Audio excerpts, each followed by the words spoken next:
네, 11월 2일 월요일 더 워룸 시작합니다. 반갑습니다. 네, 더 워룸 월요일입니다. 저희 월요일에는 이제 유명 인사들 모셔서 초대석으로 진행을 해보고 있는데요. 자, 오늘 모신 분은 좀 많은 분들이 또 좋아하시는 신계륜 전 의원과 함께 이야기를 나눠보도록 하겠습니다. 무슨 소리죠? 네, 바로 인사 나눠보겠습니다. 어서오세요. 네, 어서 오세요. 반갑습니다. 네. 자, 우리 시청자분들에게 인사 한마디 해주시죠. 네, 가을 저녁이 깊어갑니다. 오늘 다룰 주제가 그렇게 가벼운 주제는 아니어서 네. 좀 부담이 되긴 하지만 좋은 마음으로 시청해 주시면 고맙겠습니다. 네, 그렇습니다. 뭐 제가 한 4, 5년 만에, 6년 만에 뵙는 것 같은데, 막 확 늙으신 것 같아요, 그 사이에. 마음고생도 심하셨고. 일단 제가 먼저 사과 말씀 드리면은, 진짜 돈 받은 줄 알았어요. 뭐 그렇게 만들기 위해서 맞습니다. 기획 예. 수사를 한 거니까. 예. 근데 뭐 많이들 아시겠지만 KBS 시사 프로그램 시사직격에서 두 차례 이거를 보도를 했습니다. 그래서 메이드 인 중앙지검.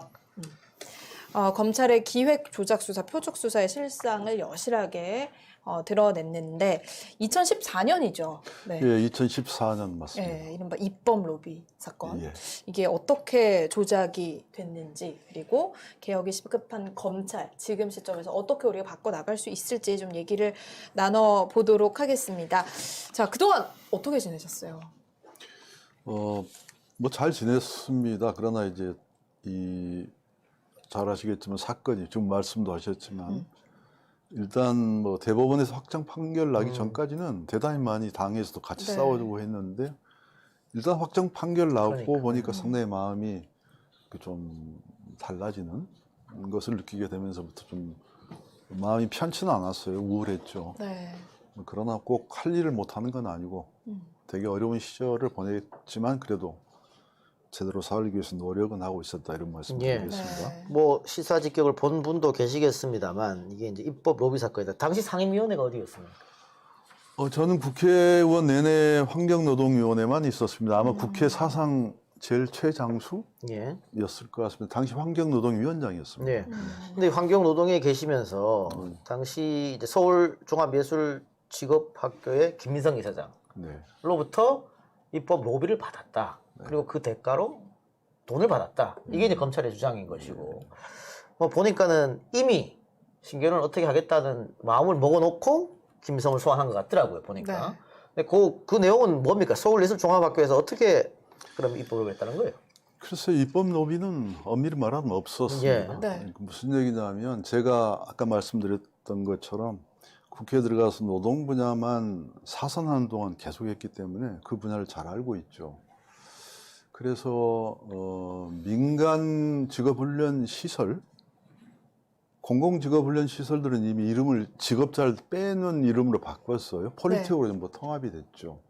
이건 소망이었습니다. 서동에뿐만 아니라 모든 직업훈련 시설에 그런 소망을 담아서 입법을 한 것이지 로비를 받아서 한 것은 아니란 말씀드립니다. 그 입법 결과 모두 다 행복합니다. 네. 뭐 졸업생들, 재학생들, 학부형들, 우리 산업전사를 전부 행복해합니다. 불행한 사람은 없습니다. 저만 불행하죠. 네, 그러니까 이게 이제 그 김민성 이사장, 이분이 이제 그 MTM이라는 그 무슨 탤런트 학원 맞죠? 네, 그런 것도 굉장히 크게 해서 저도 어릴 때 이 광고를 이분 얼굴을 그럼요. 봤던 네, 기억이 나는데. 이게 예전에 하이틴 이런 잡지 있어요. 네. 광고 맨날 했거든. 하이틴 때. 저도 한번 맞아요. 써볼까. 뭘로? 개그맨으로. 네. 알겠습니다. 아니 근데 여기 이제 말씀하신 대로 서울종합예술직업학교의 이사장이었는데 여기서 이제 직업이라는 단어를 뺄 수 있도록 근로자 직업 능력 개발법을 개정하는 대가로 이제 의원님 포함해서 여러분에게 5천만 원씩을 전달했다. 이렇게 검찰에 진술을 한 거죠. 근데 이 검찰 진술이 7월 7일 했다고 나와 있는데 네. 7월 4일 날 김기춘의 지시라고 이제 비망록에 나오지 않습니까? 김영한 씨 비망록에. 그러면 독보서처럼 잘한 DJ 노무현 정부 인사들이 두려움을 갖도록 사정활동을 강화해라. 그러니까 그렇게 하고 7월 3일 있다가 이런 진술이 나왔단 말이에요. 그러면 이게 기획된 것이다. 근데 이 김민성 씨하고 친분이 좀 있으셨죠?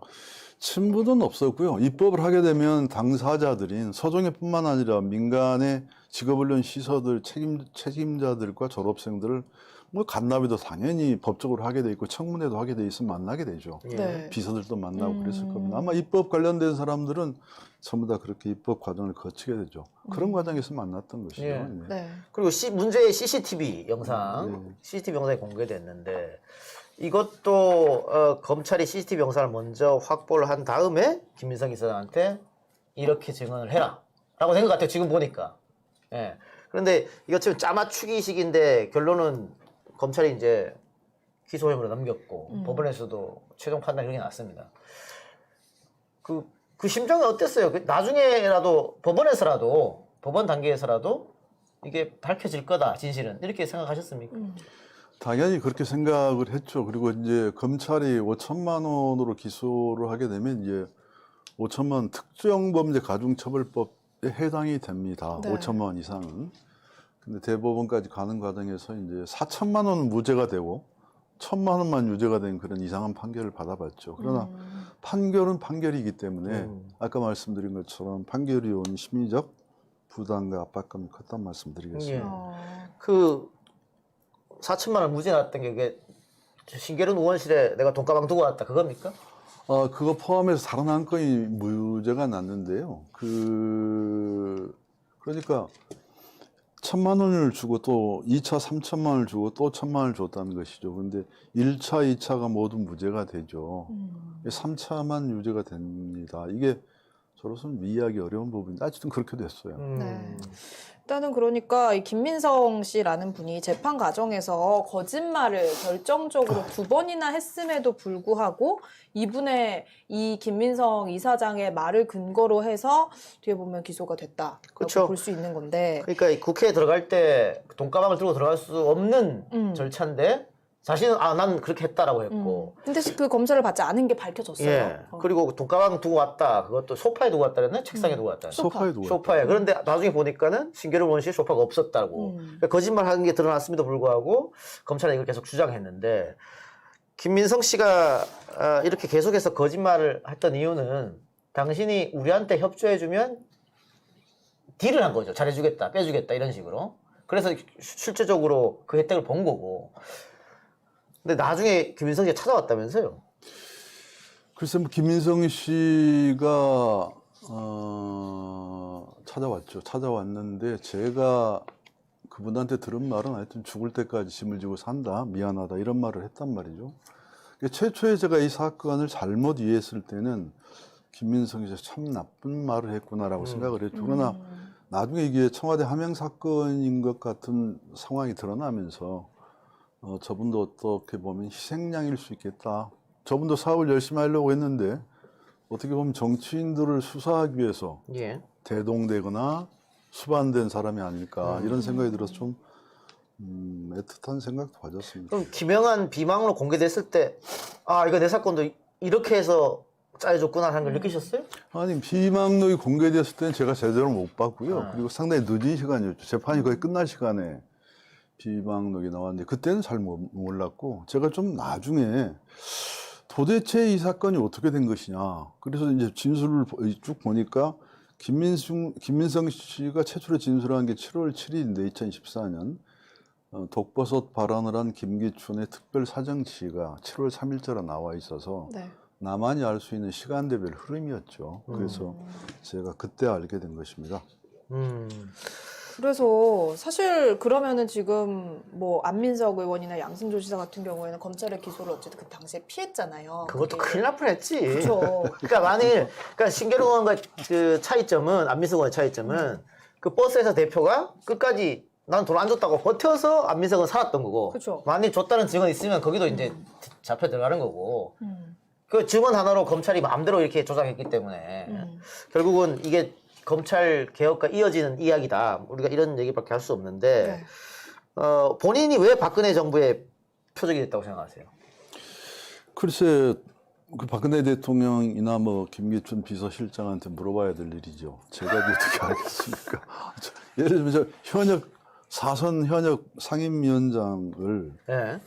브랜리스트로 올려놓을 줄 제가 어떻게 알았겠습니까? 네. 나중에 드러나서 알았죠. 촛불 이후에 그것이라든가 기타 뭐 연말에나 추석 명절, 설날 명절에 대통령이 선물을 오는데 나만 빠뜨린다든가 이런 걸 제가 어떻게 알았겠습니까? 그건 참 어려운 일인데 아무튼 그전에 박근혜 씨를 공격 많이 했어요?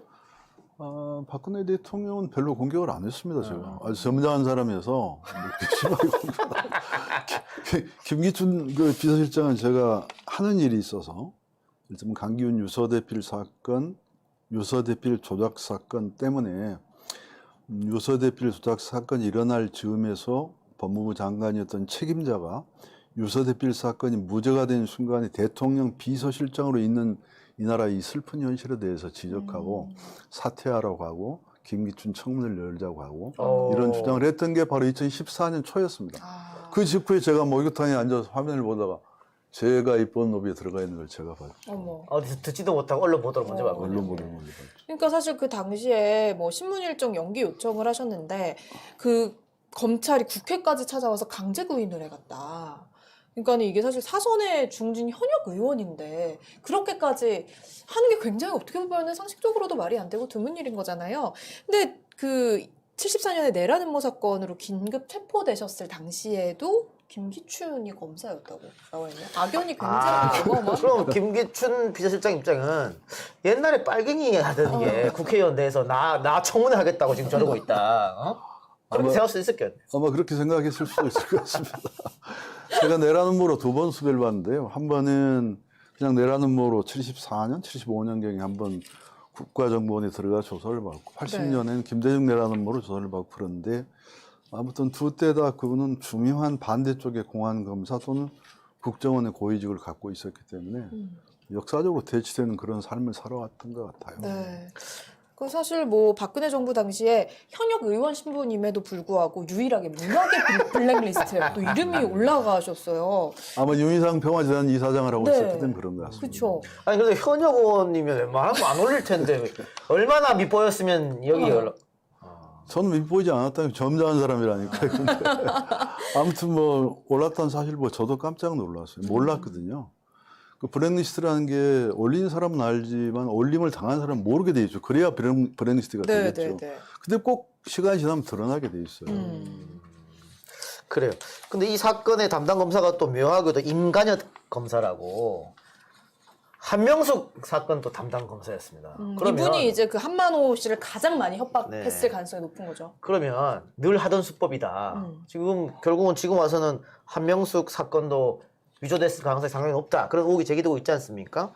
그러면 그러지 했던 인간이 또 하지 않았냐 이렇게 생각이 드는데 요즘에 검찰 개혁이 화두로 떠오르고 뭐 검찰총장과 법무부 장관의 대립 또 평검사들이 댓글로 뭐 나도 커밍아웃 합니다. 뭐 댓글 달리고 이런 모습 보면 또 다른 생각이 드실 것 같아요. 뭐 자유로운 의사결정을 검사 내에서도 할 수 있다고 저는 생각합니다. 그런데 저는 이제 수많은 그 양심적이고 올바로 법을 집행하려고 하는 그런 꿈을 가진 검사들이 훨씬 더 많을 텐데 여기서 문제가 되는 것은 그런 검사들의 꿈을 짓밟아 버리는 네. 잘못된 권력과 잘못된 수사로 결탁된 유착을 말하는 것이죠. 이것이 검사들의 꿈을 짓밟고 국민들의 희망을 짓밟고 그동안 수립된 민주주의 기초와 근간을 흔드는 거라고 생각하죠. 거기에 제일 문제가 있다고 생각합니다. 이번 기회에 어떤 정태가 되든 간에 검찰이 그런 문화가 개혁되는 방향으로 나가면 좋겠습니다. 네, 예. 근데 사실 이게 개혁의 대상이 개혁되는 작업에 대해서 부정적인 의견을 남겼을 때 개혁의 대상이니까 당연히 부정적으로 그렇죠. 얘기를 하는 건 당연한 거잖아요. 근데 지금 언론은 이게 검사들이 추미애 장관에게 반발하고 검찰 개혁에 반발을 하고 있는 게 뭔가 굉장히 정당한 것처럼 언론들이 이야기를 하고 있거든요. 이런 언론 보도 행태들에 대해서 어떻게 보세요? 그러니까 그때 그 당시 사건 있을 때도 신기루는 이렇게 해서 뭐 돈을 받았을 것이다. 그러니까 신의원 쪽 이야기를 써주지 않고 일방적으로 썼단 말이에요. 그러니까 이 작가님도 돈 받은 줄 알았는 그렇죠. 거죠. 네. 아니 나는 대법원 판결이 났으니까. 네, 언론들의 그런 보도 행태를 좀 직접 또 피해자이시기도 하고 하니까. 이번에 KBS 시사직격을 보고 제가 많은 그 전화를 받는데 그중에 네. 상당히 많은 분들이 그 울먹입니다. 그런 공감대가 있는 거죠. 어. 그러면 이제 그 상황을 우리가 좀 봐야 된다고 저는 생각합니다. 잘 아시겠지만 유명한 소설 레미제라블의 그 법과 질서의 집행자, 자베르 경감이 나오고 장발장의 대결이 처음부터 끝까지 나오잖아요. 법과 제도라는 게 인간을 위해서 있고 인간을 행복하게 하게 만들기 위해서 있는데 네. 인간을 옥죄하고 인간성을 파괴하고 이런 쪽으로 나간다면 이 법과 제도는 잘못된 거죠. 지금 이런 사건들이 그러한 것이라고 보여집니다. 그러니까요. 근데 뭐 신기련 의원뿐만이 아니고 신하경 의원, 김재현 의원도 다 같은 혐의로 인해서 다 검사로 인해서 기소가 됐고 또 실형이 나왔단 말이에요. 그 요 사건이 터졌을 때 다른 의원들이랑 이야기 좀 해보셨습니까? 거의 못했습니다. 사실 그렇게 뭐 친한 편은 아니었고요. 예. 어떻게 되다 보니까 그렇게 되었는데 특히 김재현 의원님 같은 경우는 최초로 구속이 되어서 감옥 안에서 상당히 오랫동안 단식까지 하고 그런데도 아무도 보도해주지 않았죠. 단식까지 했는데. 굉장히 애처로운 상황이었습니다. 지금도 아주 건강이 안 좋아 보이고 가끔 통합니다만은 거의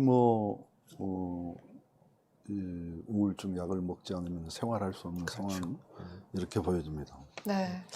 자, 그렇습니다. 저희 신계륜 의원과 함께 이 검찰의 그 입법 로비로 이제 조작했던 그런 당시 상황에 대해서 이야기를 해보고 있는데 참 지금 생각해도 그 박근혜 정권이 참 권력을 잡았었다는 게 너무나 소름 끼치고 좀 안타깝게 느껴집니다. 자, 지금 저희가 얘기하고 있는데 우리 김용현님께서 슈퍼챗을 굉장한 금액을 보내주셨거든요. 응원을 표시하시는 것 같습니다. 예, 아니 지금 다들 의원님 힘내시고 다시 일어나는 댓글이 많이 있습니다. 그리고 좀 지금. 방송에 자주 나오시고 이제 같이 좀 다시 좀 싸워주셨으면 좋겠다. 네, 라는 이야기도. 그리고 이제 일단은 좀 더 힘내시라라는 댓글도 굉장히 많습니다. 저희 여기서 광고 듣고 또 나머지 이야기를 좀 이어가 보도록 하겠습니다. 네, 자, 지금 실시간 시청자도 10,000명 가까이 들어오셔가지고 네. 보고 있는데 그만큼 뭐 신기루 나온다고 하니 관심이 좀 많이 있지 않았나 그런 생각이 들고요. 그렇습니다. 사실 이게 뭐 한명숙 전 총리 이야기도 있고 이번에 강기정 수석 같은 경우에도 그렇죠. 이게 성공이 됐다면 어허. 비슷한 그렇습니다. 예, 예. 식으로 전개가 됐을 거기 때문에 이런 부분에 대해서 더 많은 분들이 좀 경각심을 갖게 되신 것 같습니다. 기소 독점, 기소 유예를 갖고 있기 때문에 마음만 먹으면 언제든 우리도 갈 수 있다. 그래서 이제 검찰 개혁을 하는 거고, 그렇습니다. 예, 그리고 이제 공수처가 더 생겨야 되는 겁니다. 그럼에도 불구하고 이 작가님은 계속해서 조심하시고요. 저는 깨끗하게 살고 있어요. 아 깨끗하게 살아도 길거리 휴지 하나 버리지 않습니다. 네, 저희 계속해서 그럼 광고 한번 듣고 와서 이야기 나눠보겠습니다. 광고 요정 나와주시죠. 네, 첫 번째 광고입니다. 첫 번째 광고는 아침을 활기차게 바꿔주는 코업 광고입니다. 코업 구매 시 기억 안나를 같이 드리고 있습니다. 기존 가격 그대로 코업의 숙취 해소제까지 드리고 있으니까요. 많은 관심 부탁드립니다. 코업은 페루산 마카와 아연 그리고 멀티비타민이 한 번에 들어가 있는 건강기능식품입니다. 식약처에서 활력과 면역 기능성을 인정받았기 때문에요. 먹은 날과 안 먹은 날의 아침이 확실히 다릅니다. 잠을 충분히 자도 아침이 피곤하신 분들께 적극 추천드립니다. 재구매 고객의 극찬을 직접 확인하세요. 검색창에 코업 검색하세요. 네, 활력과 면역력을 한 번에 여러분들의 피로를 책임져 드리는 코어업입니다. 지금 구입하시면 기억 안 나도 같이도 가져가실 수가 있으니까 코어업으로 여러분들의 면역력을 한층 더 업그레이드 해보시길 바랍니다. 지금 신계련 의원 지금 너무 길이가 없는 것 같아서 이따 갈 때 한 통 드리겠습니다. 알겠습니다. 혹시 술 좋아하세요? 술 좋아합니다. 아, 그러면은 기억 안 나도 술 함께. 같이. 예. 이게 이제 숙취 해소제인데 아, 술 예, 드시고 집에 가실 때 한 포씩 드시면 다음날 깨끗합니다. 비타민제와 네. 숙취해소제 같이 드리겠습니다. 네. 네. 자, 계속해서 다음 광고 들어보겠습니다. 네, 명품 향수를 합리적인 가격에 룩백 광고입니다. 두근거리는 첫 만남, 생애 첫 입사 면접, 중요한 업무 미팅 등 누군가에게 호감을 이끌어내야 되는 상황이 있잖아요. 같은 조건이라면 향기가 호감도를 상승하는데 도움을 줄 수 있습니다. 오늘 왜 이러죠, 정말? 네, 특히 이성과의 매일 그래놓고 뭐 아니 오늘은 조금 더 강한 것 같아요. 특히 이성과의 만남이라면 더욱 도움이 된다고 생각됩니다. 룩백은 인기 있는 남자 명품 향수 3가지를 합리적인 가격에 즐길 수 있는 퍼퓸 미스트입니다. 명품향 외에도 탈취 기능성 원료를 사용하여 악취 제거에도 가능합니다. 나쁜 냄새는 없애고 좋은 향기는 오래 유지됩니다. 외모와 체중은 바꾸기 힘들어도 향기는 바로 바꿀 수 있습니다. 검색창에 룩백을 검색해 주세요. 네, 룩백입니다. 여러분들 아주 한 3, 40만 원 정도 줘야 그 백화점에서만 파는 향수들 있잖아요. 그런 것들의 향을 미스트로 재현을 해가지고 똑같은 향을 좀 더 이제 저렴한 가격에 즐겨보실 수 있는데 이게 몸에만 뿌리는 게 아니라 뭐 가구라든지 차라든지 네, 이런 데 뿌리셔도 좋다고 합니다. 네, 좋은 향기 나는 남자들 향만 있다고 하니까 일단은 남성 시청자분들 관심을 가져보시길 바랍니다. 자, 다음 근거는 뭔가요? 네, 여성들의 그날을 위한 플랜을 세워라. 아나플랜입니다. 아나플랜은 특허받은 제품으로 계지, 단삼, 작약, 복령, 홍화에 레드비트를 추가하여서 혈액순환 촉진, 면역력 강화, 통증 완화뿐만 아니라 강력한 항산화 효과까지 있다고 합니다. 진통제처럼 일시적인 효과가 아니라 체질을 개선해 줌으로써 생리통에서 자유롭고 건강한 생활을 할 수 있습니다. 그리고 이 멘트가 가장 중요한데요. 예쁜 박지희 아나운서가 함께하는 아나플랜으로 그날의 고통에서 해방되세요. 예. 아나플랜입니다. 아나플레에서 말장난 한 거네? 니은만 네, 달아가지고 맞아요. 아나플레. 안 아프겠다. 예, 예. 더 이상 아프지 않아요. 생리통 심한 분들 많거든요. 근데 생리통이 이게 평소에 좀 관리를 해주면은 이게 그나마 사실 뭐 정확한 원인과 치료법이 밝혀진 게 없기 때문에 평소에 잘 관리를 해주는 게 가장 중요하다고 합니다. 아나플랜 하루에 한 포씩만 드시면 굉장히 좋다고 하는데 이게 이제 한의사 세 분이서 같이 이제 만든 그런 약이기 때문에 생약 성분으로 해서 몸에 전혀 해롭지 않고 여성분들의 몸 건강을 지켜드린다고 합니다. 그리고 남자분들이 드셔도 그냥 몸 건강에 좋다고 하니까 생약 성분이라고 해요. 그냥 던지는 거 아니에요? 아니요, 진짜요. 진짜예요? 진짜 물어봤어요. 진짜 물어봤는데 남자들이 먹어도 몸에 좋다. 근데 특히 이제 생리통에 더 좋다라는 그런 얘기를 하셨으니까요. 뭐 한 통 사 드시고 온 가족이 같이 드셔도 좋을 것 같습니다. 예. 우리 광고 요정이 생리통에 자유롭고라고 했는데 자유로운 거죠? 자유로운 게 아니고. 자위대. 네. 알겠습니다. 자, 저희 계속해서 이야기 이어가 보도록 하겠습니다. 기차로님께서 아니 의원님 이 사건 담당 검사 누군가요? 하셨는데 아까 이 작가님이 말씀하셨습니다. 예. 임관혁 검사라고 이제 한명숙 모해 위중교사 사건의 주임 검사. 세월호도 했을 거예요. 네, 세월호 그거는. 특별조사단장도 맡고 있는. 그럼 이분이 뭐 LCT랑 STX 비리 사건, 뭐 정윤회 문건 다 맡았어요. 성원종. 뭐. 난 이런 사건 터질 때마다 좀 가슴이 아픈 게 우리 그때 서울시청 간첩 공무원 조작 사건도 있었잖아요. 네. 그 검사 아무런 처벌을 받지 않았습니다. 사람 한 명 간첩으로 몰아가지고 평생을 감옥에서 썩게 만들려고 했던 사람들이 그게 조작이라고 밝혀졌는데 아무 처벌 받지 않았습니다. 앞으로 전 신계륜 의원 사건이 완벽하게 이제 재심으로 또 할 수도 있겠죠. 그래서 무죄가 난다 하더라도 이때 조작하려고 했던 검사들이 또 처벌받지 않을 거예요. 그러면은 이건 대한민국 정의는 사라지는 겁니다. 그래서 저는 김민성 씨가 그나마 김민성 씨는 양심이 좀 있어요. 그래서 자기가 또 빵 갔다 오고 나서 또 뭐 김재원 의원과의 통화, 또 신계륜 의원과의 통화에서 짜여진 틀에서 저로 인해 피해를 본들한테 미안하다. 평생 내가 안고 가겠다. 변명하고 싶지 않다. 의원님 죄송합니다. 라고 했던 것은 자신이 너무 괴로웠던 거야. 그렇게 거짓말해서 죄 없는 사람들이 감옥 간 거에 대해서. 근데 저는 조금만 김민성 씨가 조금 더 용기를 내서 그때 어떤 일이 있었는지 조금 구체적으로 이야기해줬으면 좋겠습니다. 이제 김민성 씨를 비난할 사람은 없어요. 그렇게 하면. 또 지금 다 끝났잖아, 사건이. 그쵸. 본인도 본인의 잘못 저지른 거 감옥 갔다 와서 벌 받았잖아. 그럼 이제는 좀 진실된, 제대로 된 이야기를 해서 억울한 사람들의 마지막 한을 좀 풀어주게 하는 게 좀 어떨까 싶습니다. 예. 그러니까 지금 이게 검사들의 범죄에 대한 기소율이 0.13%에 불과하다고 합니다. 일반인 몇 프로인지 아세요? 일반인 몇 프로요? 40%.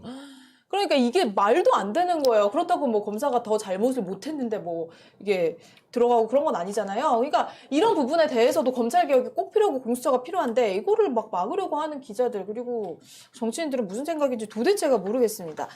네, 어쨌든 뭐 이런 부분에 대해서 또 많은 변화가 또 있기 때문에 또 많은 분들이 희망을 갖고 있는 게 아닐까라는 생각이 드는데 어쨌든 결국에는 뭐 20대 총선도 출마를 못 하시고 너무 억울하실 것 같아요. 진짜 이게 말로 다 할 수 없을 그럼. 것 같죠. 네.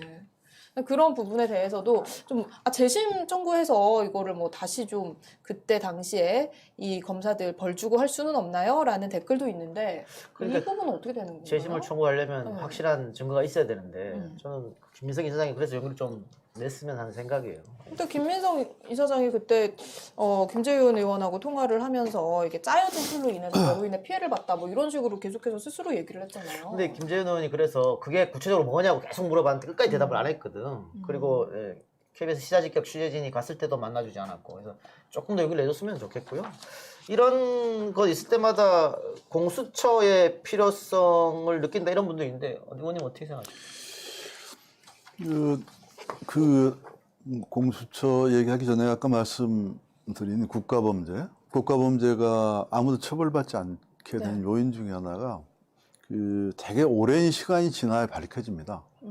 그래서 공소시효가 다 지나가 버려요. 그래서 강기훈 씨가 오랜 재심을 통해서 무죄를 선고받았을 때에 강기훈 법을 제정하려고 했었습니다. 그 법의 내용이 국가범죄에 대해서 공소시효를 없애자, 그다음 민사소송이 가능하게 하자 이렇게 되어 있었죠. 이건 대단히 중요한 얘기가 됐어요. 이 법이 만약에 진행이 됐더라면